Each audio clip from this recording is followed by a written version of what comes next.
Julie, for the first time since the start of the trial, we saw Floyd's daughter, Gianna, standing alongside family members, Reverend Jesse Jackson, Representative Omar, as Reverend Al Sharpton led everyone in prayer. Now, this all happening during the break of closing arguments. We also saw representing the Floyd family, Rodney Floyd, and his nephew, Brandon Williams. This is just one of several prayer services that the Floyd family and Reverend Al Sharpton held since the start of the trial.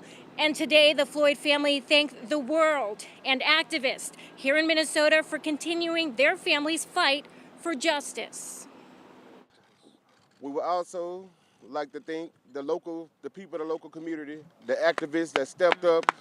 So many people stepped up in this city, standing up for George, standing up for what's right, what they believe in, because they want to make sure their family members not another hashtag.